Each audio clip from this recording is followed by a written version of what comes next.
अमरावतीमध्ये आपण पाहतोय भाजपला मोठा धक्का बसलेला आहे, कारण 87 पैकी 32 जागांचा आता निकाल जाहीर झालाय आणि 32 पैकी केवळ 6 जागा भाजपला मिळालेल्या आहेत। भाजपचा 6 जागांवर केवळ विजय होताना आपल्याला पाहायला मिळतोय। त्यामुळे अमरावतीमध्ये विदर्भामध्ये भाजपला हा मोठा धक्का मानला जातोय।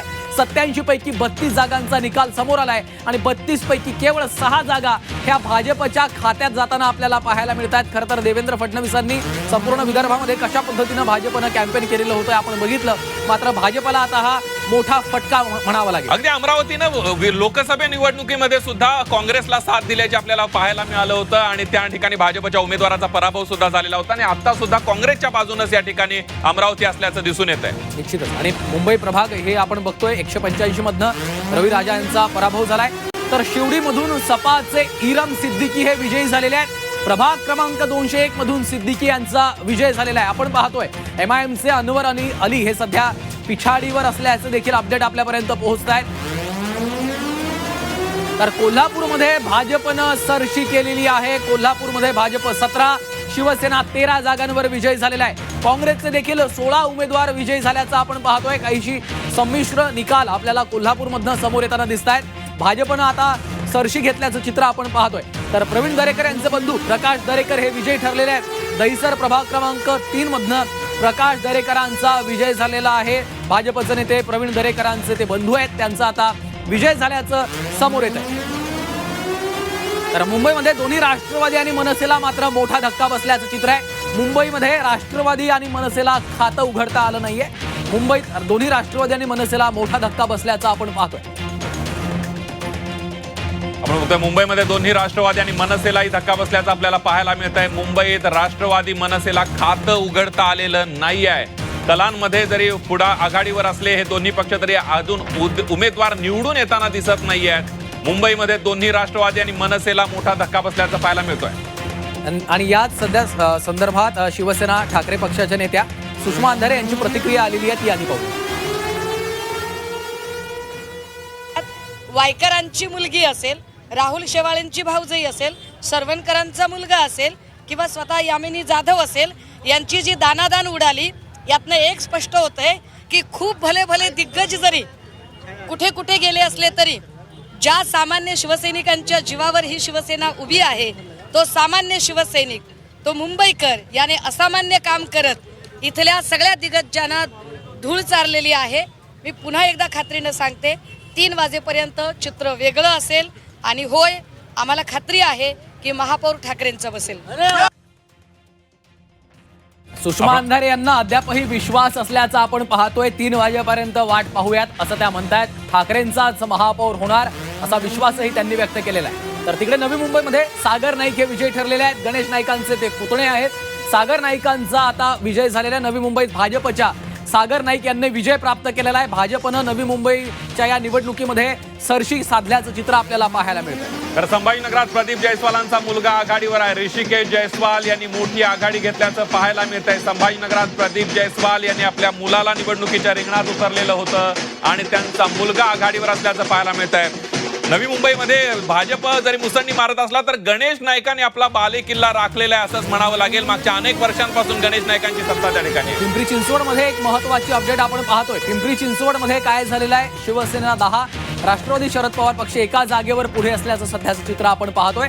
तर पिंपरी चिंचवडमध्ये भाजपनं पवारांना धक्का दिल्याचा आता आपण पाहतोय। भाजप 75, राष्ट्रवादी काँग्रेस 39 जागांवर पुढे, शिवसेना 10, राष्ट्रवादी शरद पवार पक्ष केवळ एका जागेवर पुढे असल्याचं आपल्याला पाहायला मिळतंय। त्या ठिकाणी राष्ट्रवादी एकत्रपणे निवडणूक लढवत असतानाच आपण पाहतोय भाजप विरुद्ध राष्ट्रवादी अर्थात अजितदादा असा काहीसा सामना पुण्यामध्ये रंगलेला आपण बघितलेला होता। पिंपरी चिंचवडमध्ये राष्ट्रवादी शरद पवार पक्ष केवळ एका जागेवर पुढे आहे। अगदी पिंपरी चिंचवडमध्ये तब्बल 2017 मध्ये राष्ट्रवादीची 20 वर्षांची सत्ता उलथवून भाजप सत्तेवर आलेलं होतं आणि 2017 नंतर आता थेट 2026 मध्ये निवडणुका झाल्या।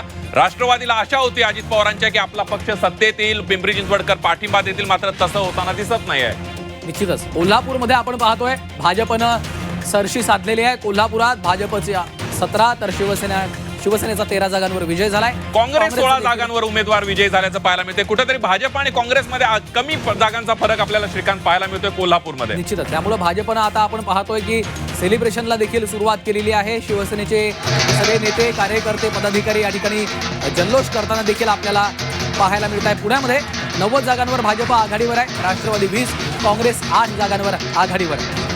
शिवसेना उद्धव बाळासाहेब ठाकरे शिवसेना 2 जागांवर आघाडीवर असल्याचं पाहायला मिळत आहे. कोल्हापूरमधलं जर चित्र आपण बघितलं तर महायुती एकत्र निवडणुकीला सामोरे गेली होती, तर काँग्रेसनं मात्र कुठल्याही मित्रपक्षाला जवळ येऊ दिलेलं नव्हतं.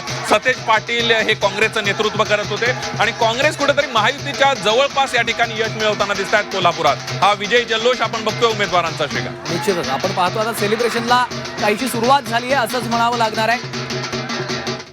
पूर्ण निकालानंतर मी प्रतिक्रिया देतो. आता मी माननीय मुख्यमंत्री देवेंद्रजींच्या निवासस्थानी चाललो आहे. शेलासाहेब फक्त एक विचारायचं की आता जो ट्रेंड तुमच्याकडे येतोय तो साधारणतः काय भाजप किती युती किती ठिकाणी आघाडीवर दिसते? सगळं बोलू आपण. संपूर्ण निकाल आला बाकी आपण त्याच्यावर नक्की बोलूया. पण मी मतदारांचं सुरुवातीला मनापासून धन्यवाद. निवडणूक प्रक्रिया, निवडणूक या सगळ्यातली सहभागिता राज्यातल्या मतदारांनी दिली, त्यांचं धन्यवाद. मी माननीय मुख्यमंत्री महोदयांकडे आता चाललोय, आपण त्यानंतर बोलू. धन्यवाद. आपण बघतोय संपूर्ण निकालानंतर आपण यावर प्रतिक्रिया देऊ असं आशिष शेलार यांनी म्हटलेलं आहे. ते मुख्यमंत्र्यांकडे आता बैठकीसाठी निघालेले आहेत. सभी रिजल्ट्स आउट होने के बाद उसके ऊपर तर मुंबईमधील वॉर्ड 104 मध्ये प्रवीण दरेकरांचे बंधू प्रकाश दरेकर यांचा विजय झालेला आहे. दहिसर प्रभाग क्रमांक 3 मधून प्रकाश दरेकर यांनी विजय नोंदवलेला आहे. प्रवीण दरेकरांचे ते बंधू आहेत प्रकाश दरेकर, हे आता विजयी झालेले आहेत. प्रवीण दरेकरांचे बंधू प्रकाश दरेकर हे विजयी झाल्याचं आपल्याला पाहायला मिळतं. दहिसर प्रभाग क्रमांक 3 मधून प्रकाश दरेकर विजयी झालेले आहेत. हे आपण दृश्य बघतोय. प्रशांत जगताप हे विजय झाल्यानंतर जल्लोष करताना आपल्याला या दृश्यांमध्ये दिसत आहे. तर दोन्ही महापालिकेमध्ये भाजपची हवा आपल्याला पाहायला मिळते. पुण्यात भाजप 90, पिंपरीमध्ये देखील भाजप.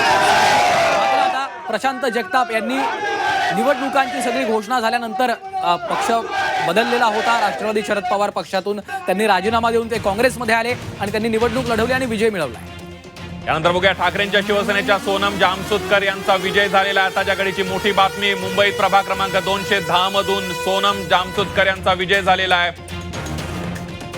ठाकरेंच्या शिवसेनेचे विजयी उमेदवार सोनम जामसुद आपल्याला बघायला मिळत आहेत. 210 प्रभागामधून ठाकरेंची शिवसेना आणि मनसे 74 ठिकाणी या ठिकाणी आघाडीवर असल्याचं पाहायला मिळतं. तर महायुतीची आघाडी वाढताना दिसते आहे.